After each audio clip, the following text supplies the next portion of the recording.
The museum hall was alive with sound.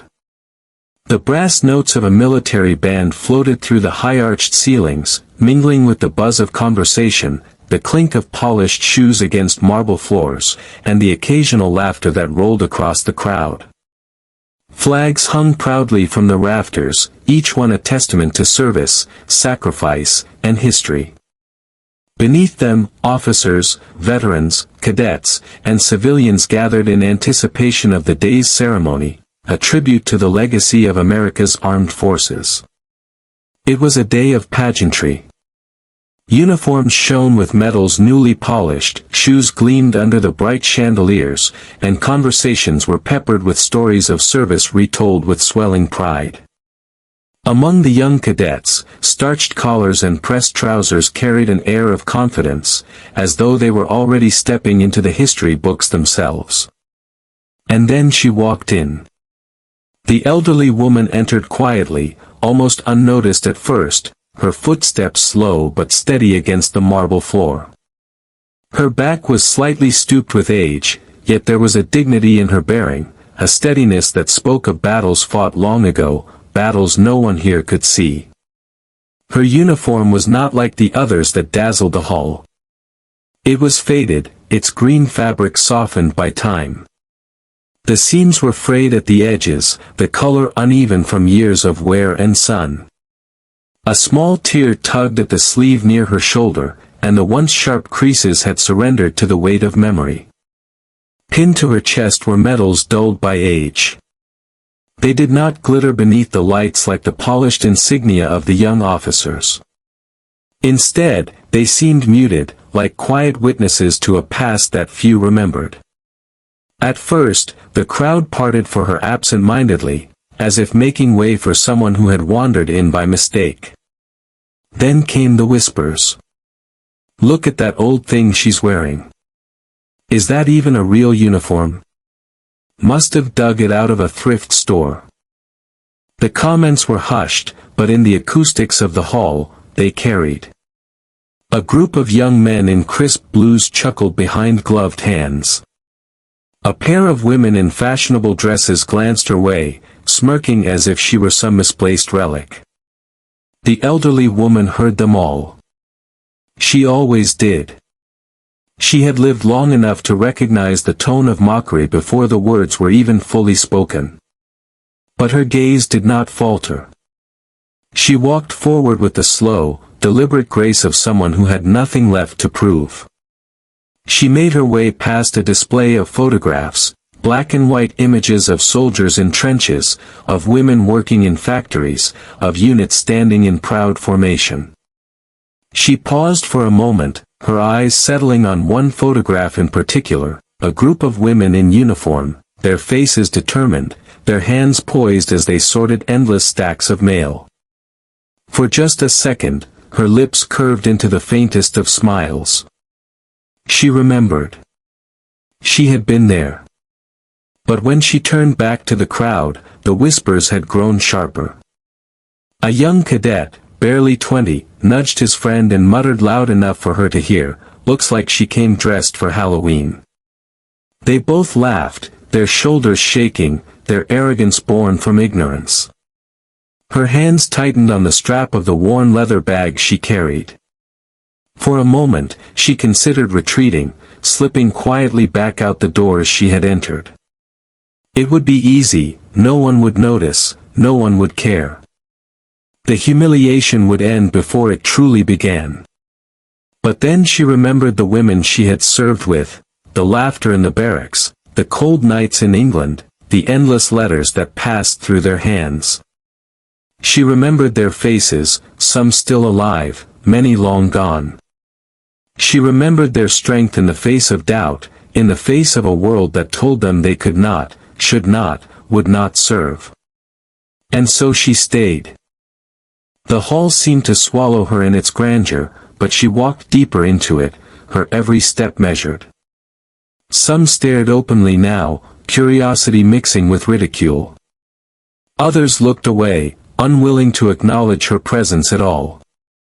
To them, she was invisible. To them, she was nothing. But she knew differently. The air around her seemed heavier than the rest of the hall.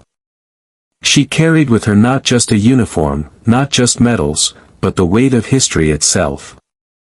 Every thread, every fray, every tarnished medal was a story, a sacrifice, a moment of courage etched into fabric.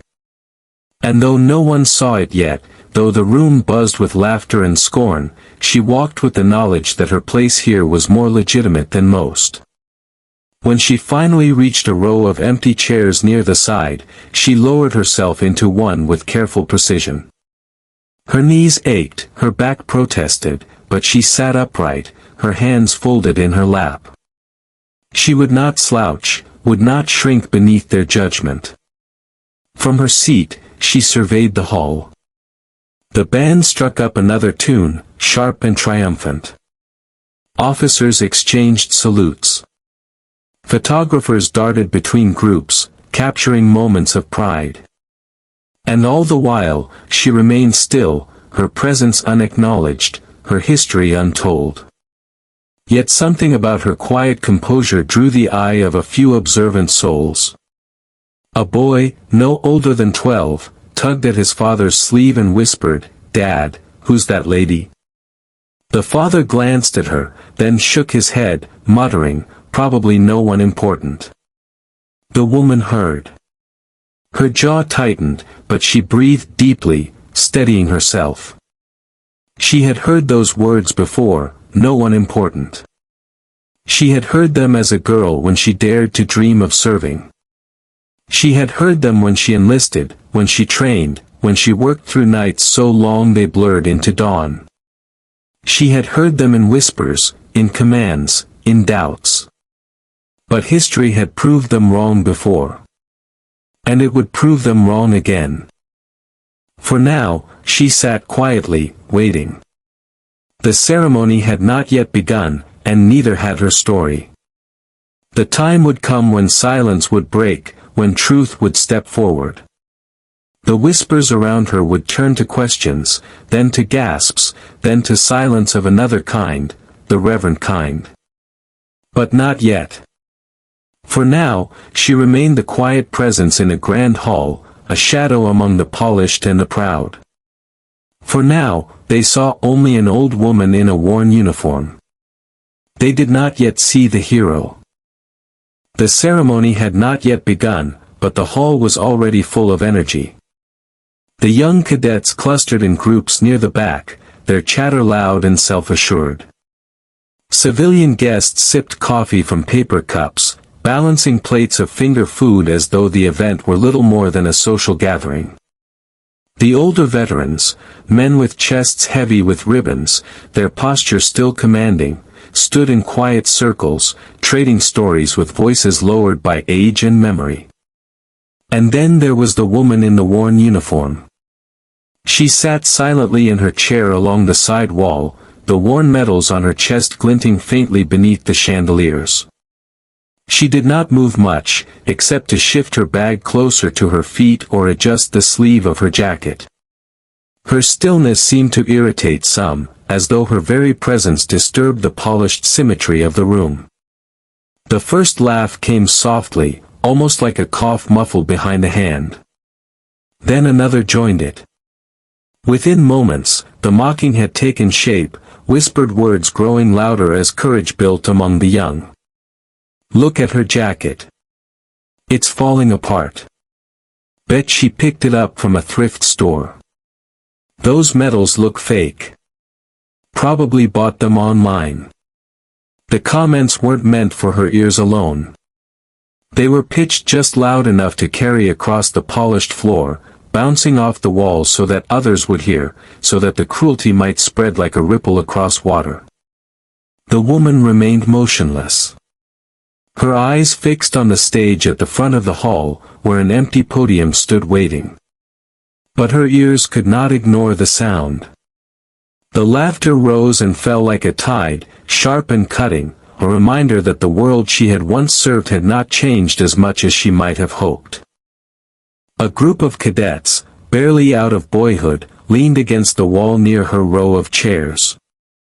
Their uniforms were immaculate, pressed collars, polished shoes, every button gleaming as if they had never seen a day of struggle. They whispered among themselves at first, then one of them, emboldened by the presence of his friends, raised his voice. "Hey, Grandma," he called out, his tone dripping with mockery. "Lose your way to the costume party?" His companions snickered, some covering their mouths, others laughing openly. A few civilians nearby turned their heads, unsure whether to laugh along or look away in discomfort. The elderly woman turned her head just slightly, her eyes resting on the young cadet. She did not glare, did not frown. Her gaze was steady, calm, almost sorrowful. For the briefest moment, the cadet faltered, his smirk wavering as though he had glimpsed something he couldn't quite name in her expression. But then, spurred on by the chuckles of his peers, he laughed again, louder this time. "Seriously," another cadet chimed in, "what kind of uniform is that?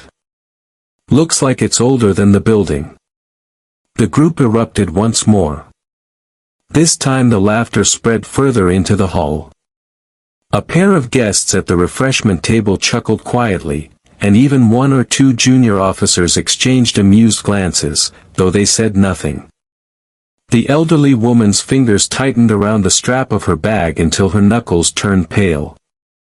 Memories surged unbidden, the long nights in cold barracks, the sound of boots on cobblestones, the sting of letters reminding them that their service would never be fully recognized. The laughter here was no different than the laughter she had endured then. It was the sound of dismissal, of invisibility, of a world blind to sacrifice. Yet she did not move. Her silence became a kind of shield. If she did not answer, if she did not react, she would not give them the satisfaction of seeing her pain. But inside, a heaviness pressed against her chest, each laugh adding weight until it felt difficult to breathe. A young woman nearby, a cadet herself, watched the scene unfold. Unlike her peers, she did not laugh. Her eyes lingered on the elderly woman's uniform, on the medals dulled with age, on the quiet dignity with which she endured the humiliation. Something about it stirred unease in her. She wanted to speak up, to tell the others to stop, but her voice caught in her throat. She looked down instead, ashamed of her silence. The cruelty reached its peak when one cadet, emboldened beyond reason, approached her directly. His boots clicked against the marble as he strode forward, his grin wide. "Hey," he said, stopping just a few feet away, "mind telling us which army surplus store you raided? Maybe I'll grab one of those old jackets for myself." He reached out a hand, as though to tug at her sleeve. The woman raised her head fully now, her eyes locking onto his. They were not angry eyes, nor frightened ones. They were deep, steady, and unflinching, the eyes of someone who had seen more in her lifetime than he could begin to imagine. The cadet froze, his hands suspended awkwardly in the air. Something in her gaze unsettled him, though he would never admit it to his friends. He forced a laugh and withdrew his hand, turning quickly back to the group. She didn't even say anything, he scoffed, but his voice cracked slightly, betraying a sliver of discomfort. His friends laughed again, louder than before, as if to cover the hesitation. The sound echoed across the hall, bouncing off the chandeliers and polished glass. The woman lowered her eyes once more, steadying her breath. She knew this cruelty would not last forever.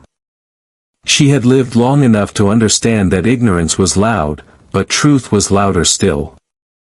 She had endured worse than this. The band played another triumphant march, filling the hall with brass and drum beats, but even its music could not drown out the sound of laughter. The cruelty lingered in the air like smoke, thick and suffocating. And yet, beneath it all, there was a shift, subtle, almost imperceptible. A few in the crowd had begun to notice the cruelty for what it was. A veteran in a wheelchair shook his head in disapproval.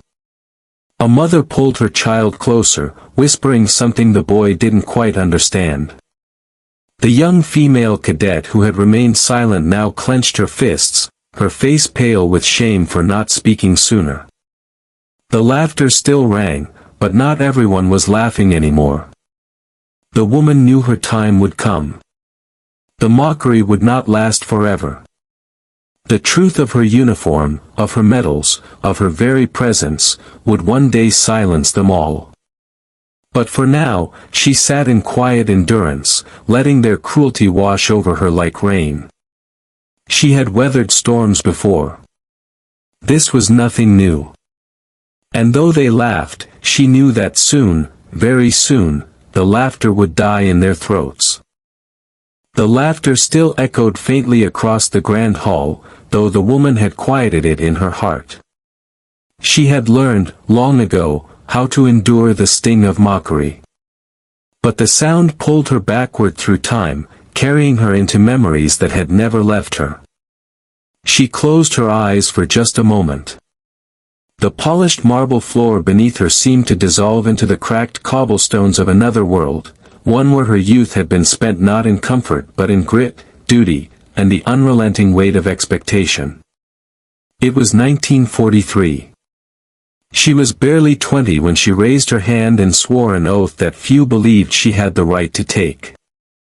A black woman in America was not meant, by the standards of the time, to serve on equal footing with anyone, let alone in uniform. But the war had created cracks in the walls of prejudice, and through those cracks, she and others like her forced their way in. The day she reported for duty was seared into her memory. The barracks smelled of starch and sweat, the air buzzing with nervous energy. White recruits cast suspicious glances, their faces tight with disbelief. Some muttered openly, questioning why black women were even allowed there. Others smirked, confident that she would wash out within days. She remembered the drill sergeant's voice booming over the yard, "You'll be twice as good, or you'll be gone. Don't expect special treatment, you'll get the opposite."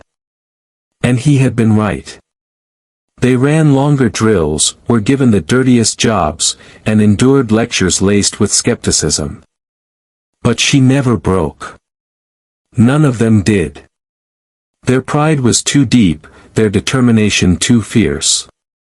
Every night, after lights out, she would lie in her narrow bunk staring at the ceiling, whispering prayers to the women around her.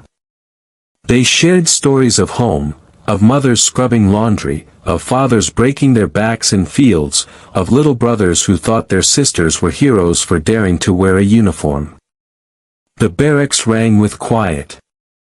Laughter in the dark, the kind born from exhaustion and camaraderie.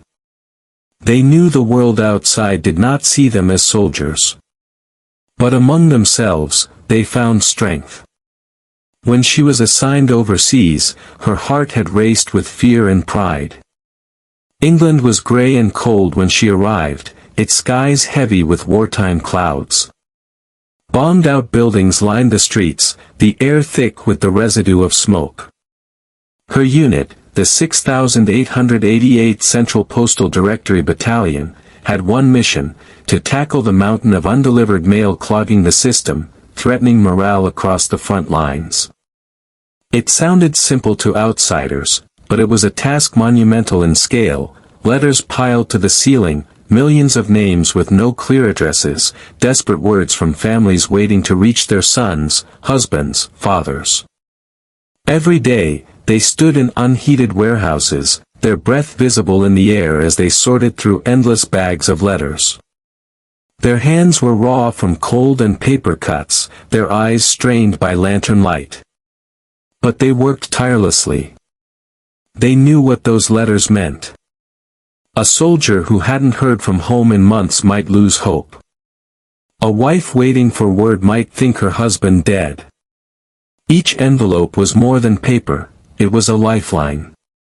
And so they sorted. Thousands of pieces of mail each day, cross-referencing names, memorizing details, piecing together clues until the right letter reached the right hands.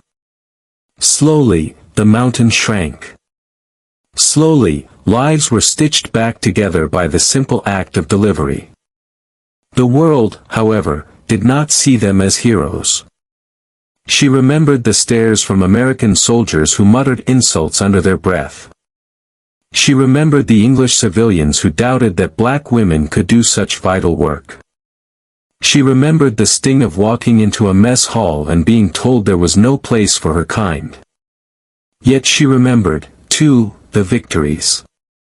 The day her unit cleared 6 months' worth of backlog in just 3. The look on a young soldier's face when he tore open a letter from his mother and pressed it to his chest. The officer who, begrudging at first, finally admitted that without them, the army's morale might have collapsed. Her sacrifices had not been only physical. She had left behind family who needed her, friends who worried she would never return. She endured loneliness so sharp it sometimes woke her at night. And there were the dangers, bombs falling close enough to rattle their windows, air raid sirens shrieking in the distance, the constant reminder that war could claim anyone, anywhere. Through it all, she wore that uniform. The very same one now draped over her shoulders in this bright, unkind hall. It had been soaked in rain and stiffened with cold, stained by sweat, brushed against walls blackened by bomb dust. It had borne the weight of her body when she collapsed, exhausted, on a cot after 18 hours of sorting letters. It had wrapped around her shoulders as she hugged a fellow soldier who wept from homesickness. Every fray in the fabric was a mark of service. Every faded patch was a story untold. The woman opened her eyes and returned to the present. The hall around her came back into focus, the chandeliers, the chatter, the cruel smirk still echoing faintly from a group across the way. They saw only a tattered jacket, a relic unworthy of respect. But she knew better. She lifted her hand slightly, brushing her fingers across one of the dulled metals pinned to her chest. It was small, its shine long gone, but to her it was priceless. It was proof of endurance, of sacrifice that could not be erased by laughter or ignorance. A young cadet's mocking words still rang in her mind, "Is that even a real uniform?" If only he knew. If only he could see the faces of the women who had stood beside her in freezing warehouses, the hands that had sorted millions of letters, the hearts that had carried hope across an ocean. If only he could understand the courage it took to serve a country that often refused to see them as equal. Her lips pressed into a thin line. She would not tell them yet. Let them laugh. Let them doubt. She had endured worse, and soon, very soon, their laughter would be silenced by truth. The shadow of her past lingered around her like a cloak, heavy, but not burdensome. It reminded her of who she was, of what she had done, of why she would never be ashamed of this worn uniform. And though they could not see it now, they would. The hall bustled on, the ceremony about to begin. Somewhere in the distance, she heard the sharp click of boots, the arrival of someone important. She sat taller, her eyes fixed on the stage. The past had given her strength. The present would demand it. Country that often refused to see them as equal. Her lips pressed into a thin line. She would not tell them yet. Let them laugh. Let them doubt. She had endured worse, and soon, very soon, their laughter would be silenced by truth. The shadow of her past lingered around her like a cloak, heavy, but not burdensome. It reminded her of who she was, of what she had done, of why she would never be. The air in the grand hall grew heavier as the chatter swelled and echoed beneath the chandeliers. The band had just finished its march, and the sound of the last trumpet note still lingered when a hush began to ripple across the crowd. It wasn't the silence of respect just yet, but something more primal, the way a room changes when authority steps inside. Boots struck the marble floor in measured cadence. The sound was sharp, precise, almost metallic, slicing through the noise like a blade. Heads turned, conversations cut off mid-sentence, and backs straightened instinctively. The Brigadier General had arrived. He was a tall man, silver-haired but still upright, with shoulders broad beneath a uniform that spoke of decades of service. His chest bore ribbons and medals that gleamed beneath the lights, polished until they seemed almost unreal. His eyes, though softened by age, carried the weight of command, the kind that made young cadets snap to attention and veterans nod with recognition. As he walked through the hall, the crowd parted for him, not with disdain as they had for the elderly woman, but with reverence. Murmurs followed in his wake, not mocking this time, but awed. "That's General Harland. I heard he commanded in the Gulf. Decorated 3 times over. A legend." The woman in the worn uniform did not stand as he approached. Her body, weary from years of service and age, remained settled in her chair. She simply folded her hands in her lap, her eyes steady, waiting. She had seen men like him before, though rarely ones who looked past her uniform's faded fabric. General Harlan's eyes scanned the hall, his gaze quick but attentive. He acknowledged officers with a nod, returned a salute from a cadet, and offered a polite smile to a cluster of civilians. But when his eyes reached the corner where the elderly woman sat, they lingered. He slowed his steps. The cadets who had mocked her earlier shifted nervously, their laughter silenced as if cut with a knife. One of them cleared his throat and straightened his jacket. Another shuffled his feet, suddenly aware of the general's proximity. The general stopped before the woman. For a long moment, he said nothing.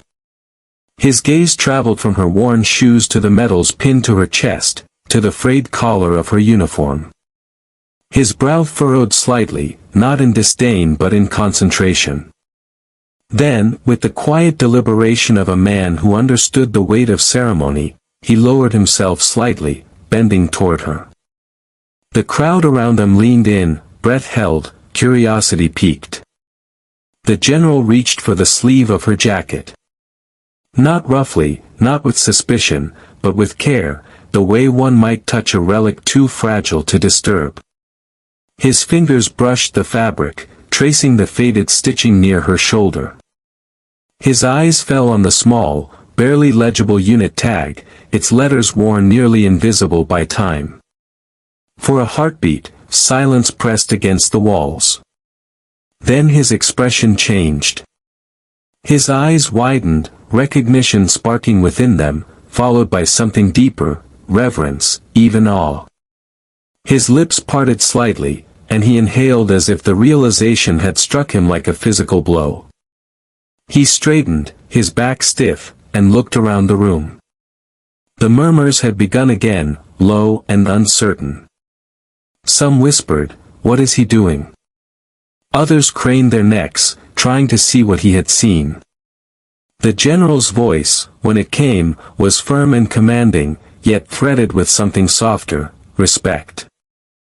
"This," he said, gesturing toward the woman, "is not just a uniform. This is history." The crowd stilled. Even the band members, instruments still in hand, looked up with rapt attention. General Harlan turned back to the woman, his voice quieter now, but still carrying across the hall. "Unit 6888, he read from the tag, his tone reverent. "The 6888. The only all-black, all-female battalion to serve overseas in World War II." Gasps rippled through the audience. Eyes widened, jaws slackened, and the cadets who had mocked her paled visibly. The general stepped back, his boots clicking against the marble. Then, with a sharp motion that cracked through the silence, he raised his hand to his brow in a salute. It was not the casual gesture of routine, but a full, precise, unwavering salute, the kind reserved for those who had earned it beyond all question. The hall froze in that moment. The elderly woman blinked, her lips trembling slightly. She had not expected it, not after so many years of invisibility.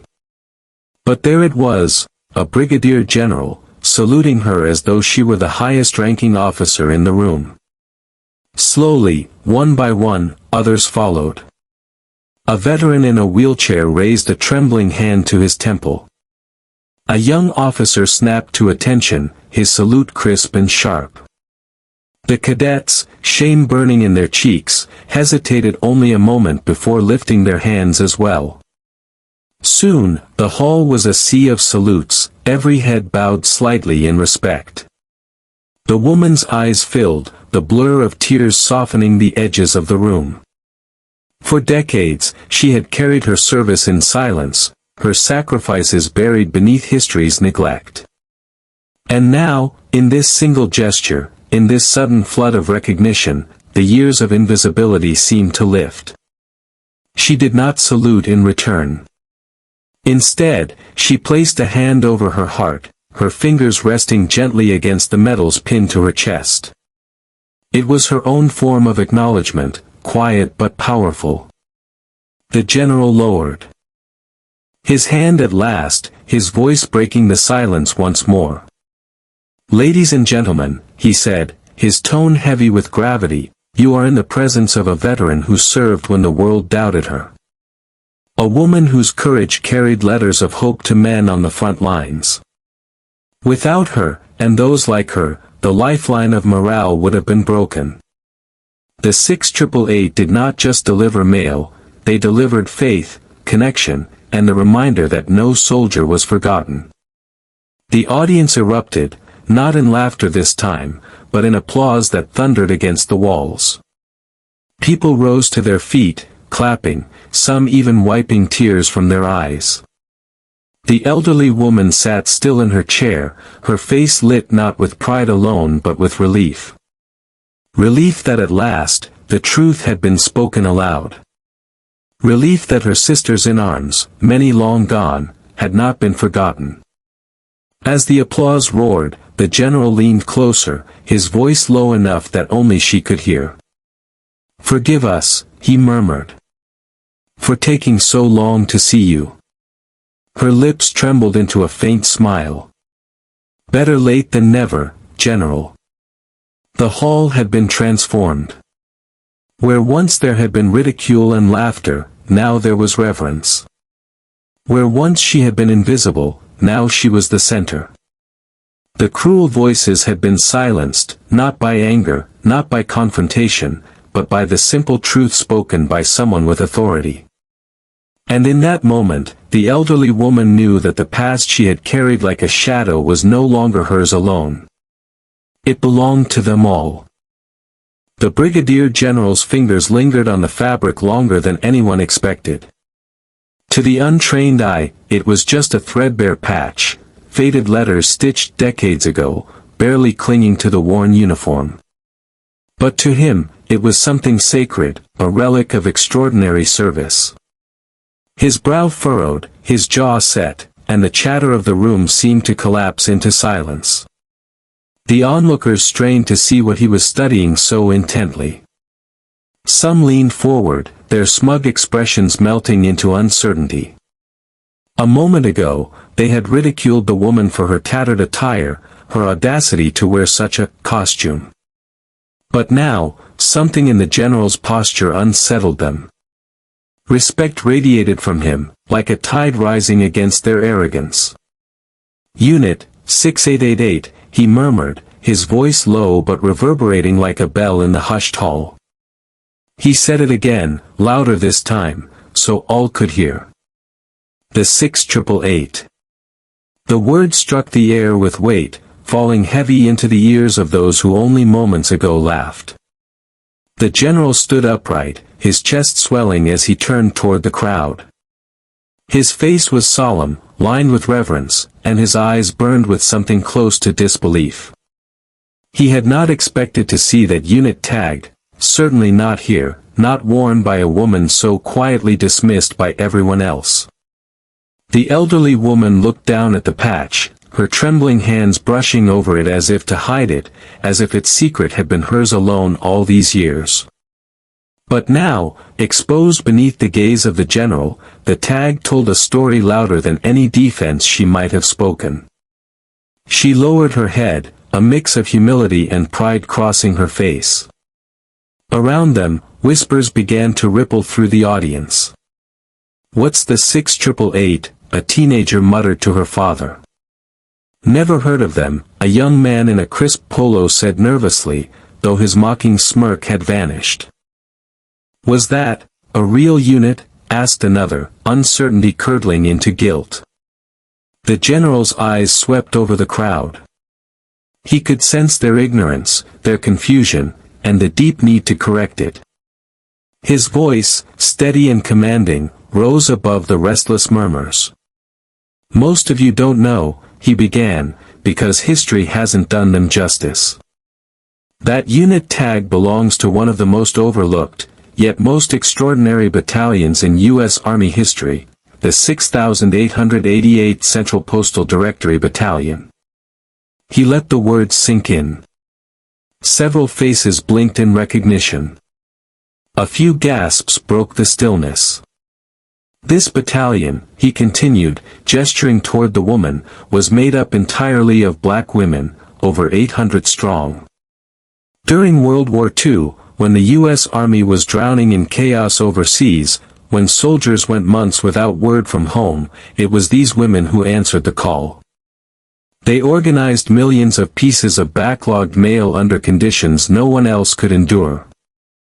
They brought hope to the front lines. And they did it while facing discrimination from the very country they swore to serve." A shiver passed through the audience.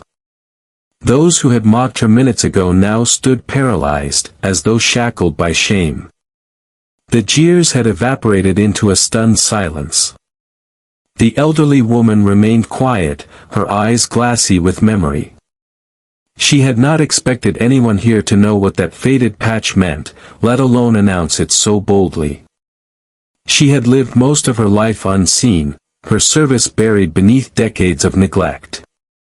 And yet here stood a Brigadier General, unveiling her truth to the world. The general leaned closer again, tracing the edges of the unit tag with reverence. His voice softened. "This is not just fabric. This is history stitched into cloth. This tells me she didn't just serve, she endured. She marched against two enemies, the one overseas, and the one at home. And she wore this uniform longer than most of you could stomach wearing your pride." The words sliced through the hall like a blade. Some lowered their heads. A man who had laughed earlier shuffled his feet, unable to meet the woman's gaze. The teenager who had whispered now stared wide-eyed at her, as if she were a monument come to life. Then the general straightened, his voice ringing clear, "Do you understand now? This is not a ragged uniform. This is a battle flag, carried by a warrior who never faltered. Every thread of this tag is soaked in sacrifice. And you dared mock it." The silence was deafening. Even the air felt heavy. The room, once buzzing with shallow chatter, had transformed into a chamber of reckoning. The woman's chest rose and fell, her breath unsteady. A small, unspoken question flickered in her eyes: why now? Why, after all these years, does someone finally see me? The general turned to her then, his face softening, his tone shifting from command to respect. "Ma'am," he said, his hand still hovering near the unit tag, "you honor us all by being here today. And I am humbled beyond words to stand in your presence." Tears welled in her eyes. For so long, that uniform had been a source of whispers, awkward glances, and dismissal.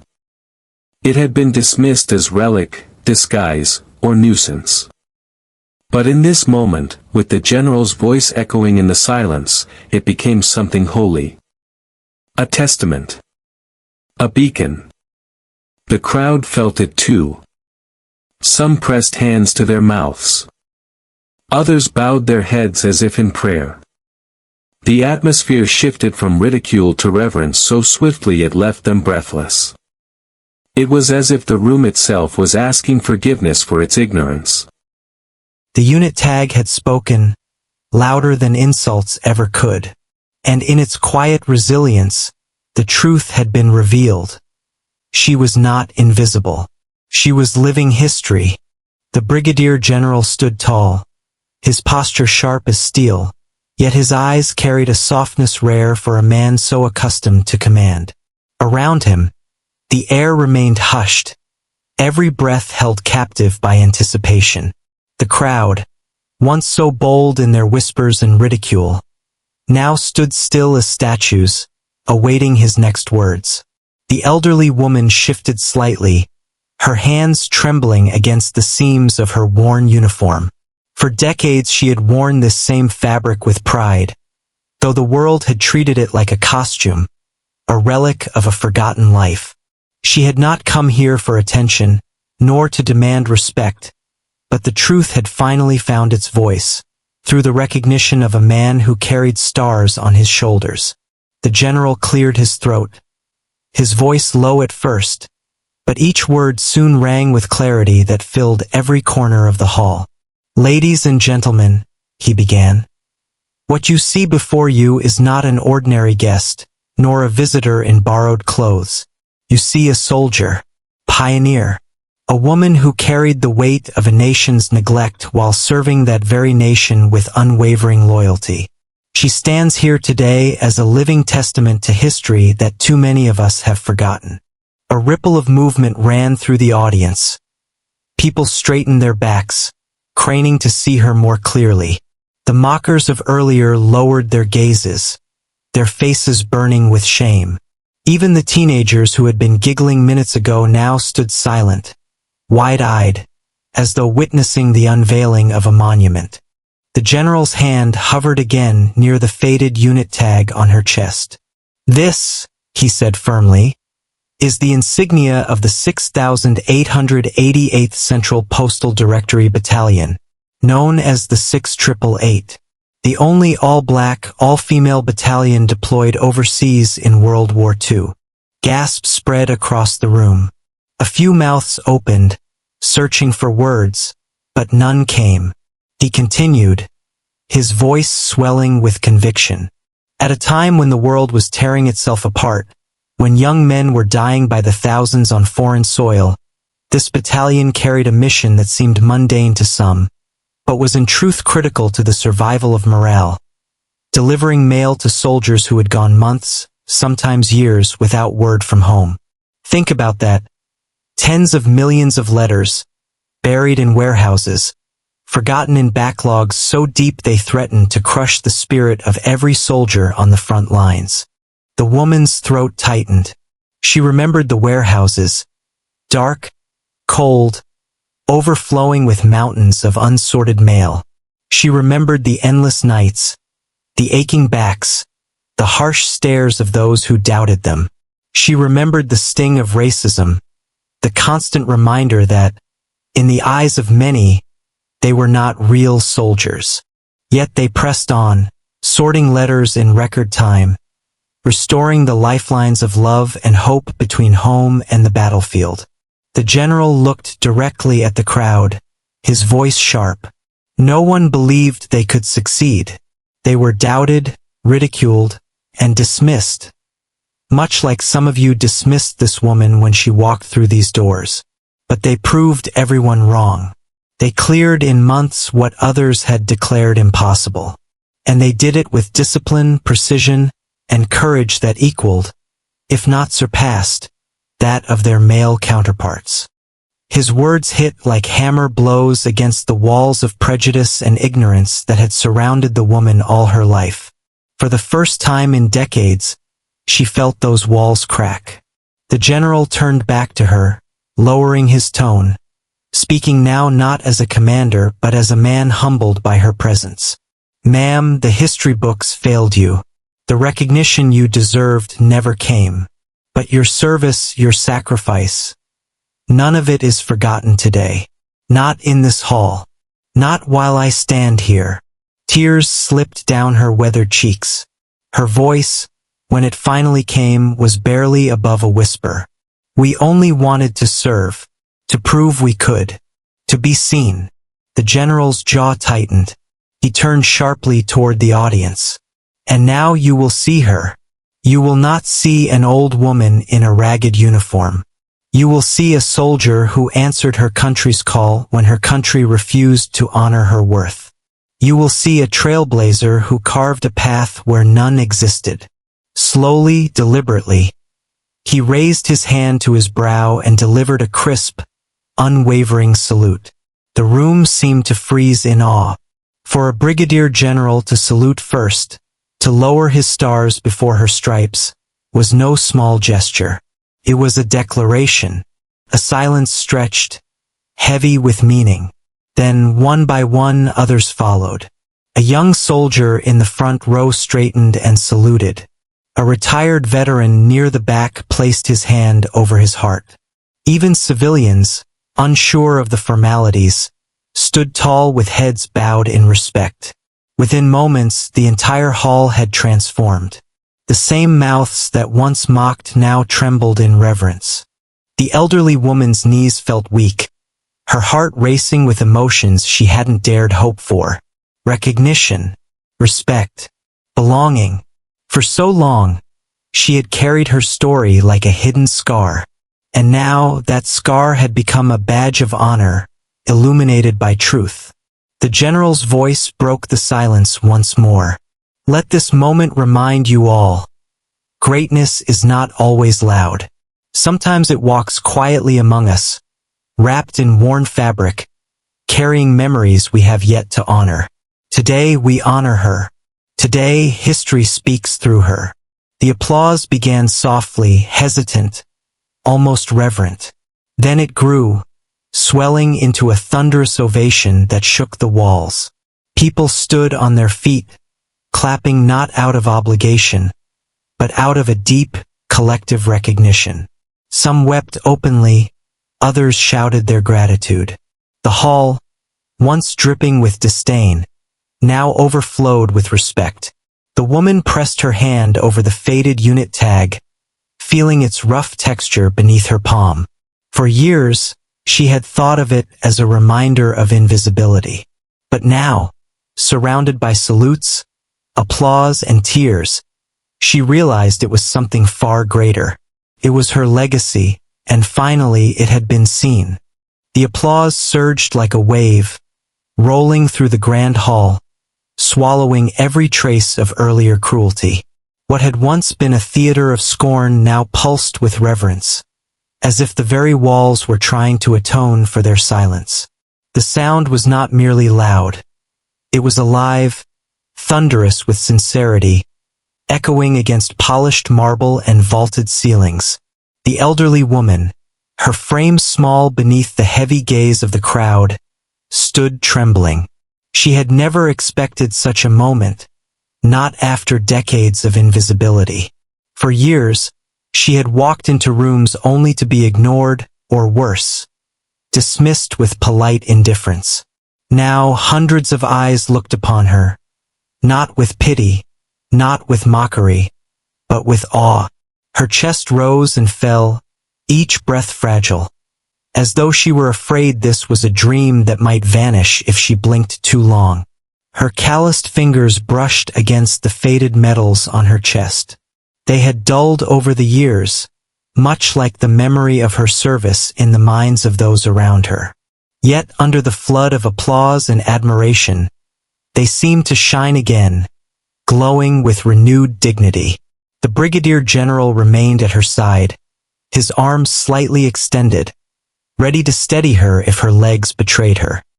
His salute had been the spark, but the wildfire of respect was no longer his alone. The entire hall had claimed it. Men and women of every age stood, hands pressed to hearts or raised in salute. Tears streaked faces both young and old, and the woman, who had entered quietly, nearly invisible, now stood as the axis of history around which the whole room turned. She closed her eyes, overwhelmed by the sound, and the years fell away. She was young again, in uniform freshly pressed, standing shoulder to shoulder with her sisters in the 6,888th. She heard the rhythmic cadence of boots on cobblestones, the shuffle of letters being sorted in endless stacks, the laughter shared in the rare moments of reprieve. She saw the faces of those who never lived to be honored, who died with their contributions buried under the weight of prejudice. Her lips trembled as she whispered into the noise, almost to herself, "We're seen now." The general, hearing her words, leaned closer. "Yes, ma'am," he said firmly, his voice cutting through the applause. "You are seen. And you are remembered." A shift rippled through the crowd. People began to do more than clap. Some called out words that soared across the room like arrows of gratitude. "Thank you for your service. You're a hero. We honor you." The woman's tears came freely now, sliding down her cheeks unchecked. For so long, gratitude had been a scarce currency in her life. Now it rained upon her in abundance, drowning out the sting of all the years it had been denied. A young soldier, barely in his 20s, stepped forward from the audience.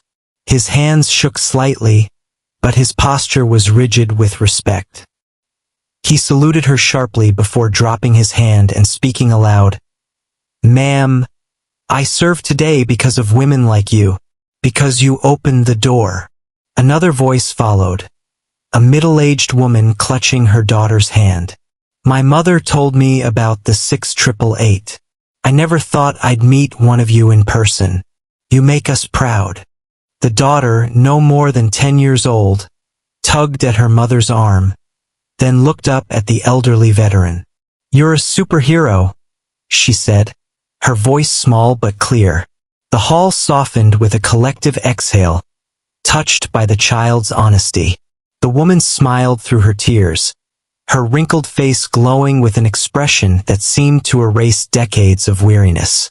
The general raised his voice once more, commanding the attention of every soul in the room. "Let this moment be more than applause. Let it be a vow that we will not forget, that we will teach our children who these women were, what they endured, and why they matter." He turned to the veteran again, lowering his voice for her alone. "Your story is now theirs, and it will not be buried again." Something within her shifted then. The burden she had carried for years, the weight of invisibility, the sting of mockery, the silence of history, lifted. It didn't vanish, but it grew lighter, shared now among the many hearts that had opened to her. She was no longer just one woman in a frayed uniform. She was the vessel of a legacy restored. As the applause finally began to settle into murmurs of reverent silence, the general offered her his arm. With gentle dignity, she accepted it, allowing him to guide her toward the front of the hall. Every step felt monumental, as though the floor itself recognized the honor of her tread. When they reached the podium, the general gestured for her to speak. For a long moment, she hesitated, her hand gripping the edge of the lectern as her emotions threatened to silence her. But then she raised her head, her voice quivering yet strong. "I never thought this day would come," she began. The room leaned in, every ear straining to hear her. "We served because it was right. We endured because we had to. We wanted to prove we could carry the same weight, fight the same battles, and wear the same uniform as anyone else. But for so long, no one cared to remember. Tonight you remembered." Her words broke, and the crowd erupted into applause once more. This time, however, she did not shrink back into herself. She stood taller, her shoulders squaring, her voice rising above the thunder. I accept this honor not for me alone, but for all my sisters, for those who never lived to see this day, for those whose stories were lost, and for every young person here. Let this uniform remind you, dignity is not given, it is earned. And when the world tries to erase you, you fight to be remembered. The hall exploded, not just in applause but in cheers, cries, and chants of gratitude. The sound was deafening, but this time it was not overwhelming. It was liberating. For the first time in her long life, the woman felt the fullness of honor restored.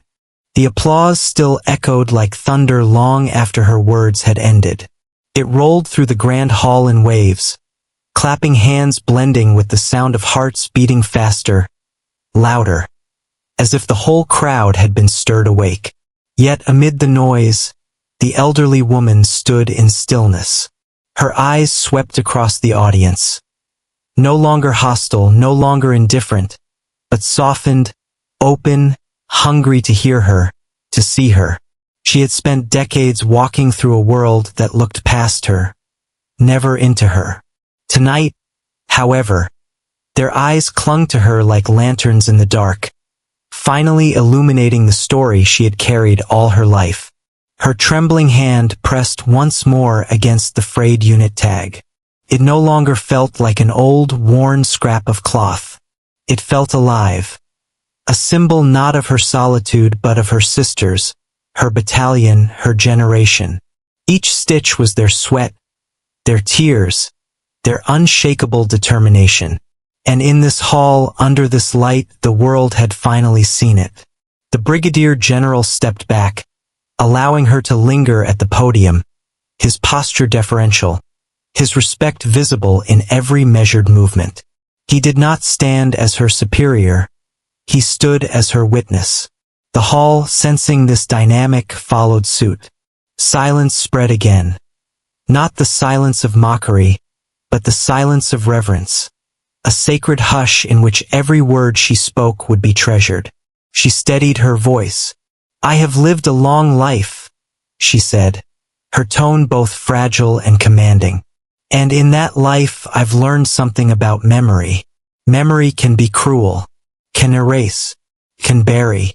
It can convince you that your sacrifices never mattered, that your service never counted. A murmur of agreement swept through the older veterans in the crowd. They knew the sting of being forgotten, though few had endured it as profoundly as she had. But memory, she continued, her eyes sweeping across rows of young faces, can also be powerful, can restore, can heal. It can take what was cast aside and make it sacred again. Tonight you remembered me, but more importantly you remembered them, the women I served with, the ones who aren't here to tell their stories. You have lifted us out of silence. Her words pressed against the walls like a tide. People leaned forward, tears glistening, their hands folded over hearts. Even those who had mocked her earlier felt the sting of redemption and the weight of their ignorance. A young girl in the front row, still clutching her mother's hand, whispered loudly enough for the hall to hear. She's not just a superhero, she's history. The room softened with smiles and sighs, the truth of the child's words disarming everyone. The woman herself chuckled through her tears, shaking her head gently. History, she repeated, her voice quaking with both pride and disbelief. For so long, I thought we had been erased from history. Tonight you have proven that we are not. The general, his eyes shining with rare emotion, took a step forward. Ma'am, he said solemnly, you and your sisters are history, and from this night on your story will not be hidden in the margins. It will be taught, it will be honored, and it will inspire. He turned to the crowd. This is our duty now, to carry forward her story, to teach it to our children, to remember that freedom is not only won on the front lines with bullets, but also in the quiet, tireless work of those who held a broken system together with their bare hands. The applause began again, but this time it was not explosive. It was steady, rhythmic, almost ceremonial. It felt less like celebration and more like an oath. The elderly woman wiped her cheeks, gathering strength for her closing words. She leaned slightly forward, her voice steady and deliberate. "I do not need statues. I do not need monuments," she said, her tone resolute. "What I ask is simpler. Remember us. When you put on a uniform, remember who wore it before you. When you send a letter, remember the hands that carried hope across oceans. When you see someone overlooked, mocked, or dismissed, remember that once so were we, and yet we endured. Dignity is not given. It is claimed, and once claimed, it can never be erased." The hall erupted one final time, but her words had already settled deep in their bones. These were not lines to be forgotten after the applause faded. They were commands written into the conscience of everyone present. As the ovation swelled, the general stepped forward again, but this time he did not lead. Instead, he followed. He offered her his arm once more, and together they descended from the podium. The crowd parted like water, heads bowing as she passed. People reached out not to touch, but to honor, some placing hands to their chests, others whispering thanks as though in the presence of something sacred. The mocking voices of earlier were silent, buried under shame, but even their silence became part of the transformation. The woman walked slowly, her worn shoes clicking softly against the polished floor, each step a beat in the rhythm of her restored dignity. For once, she did not shrink from the eyes around her. She met them one by one with quiet strength. Near the exit of the hall, she paused. She turned back to the crowd, her small figure framed by the glow of overhead lights. For a heartbeat, the hall seemed to freeze, hundreds of faces looking to her, knowing they were witnessing not an ending but the birth of remembrance. She raised her hand in a slow, steady salute. It was not perfect.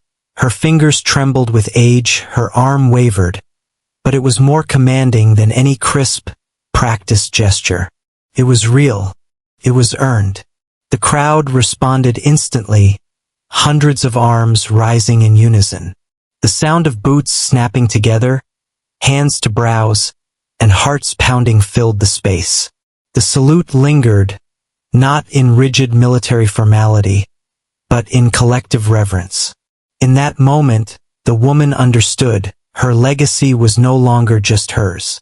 It belonged to them all. She turned, stepped into the night air, and drew a deep breath. The cool wind kissed her cheeks, carrying away the last traces of humiliation, leaving only peace. Behind her, the hall buzzed with conversations, promises, and awe, seeds of memory that would grow into stories told for generations.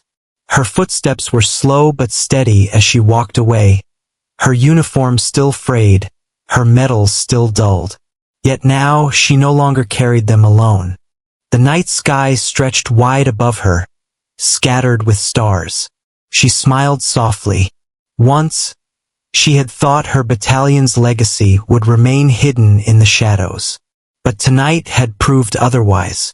They had been lifted into the light. And as she walked into the quiet of the evening, one truth echoed in her heart like a drumbeat. She had not been forgotten. She had been remembered. And in remembrance, her legacy would live forever.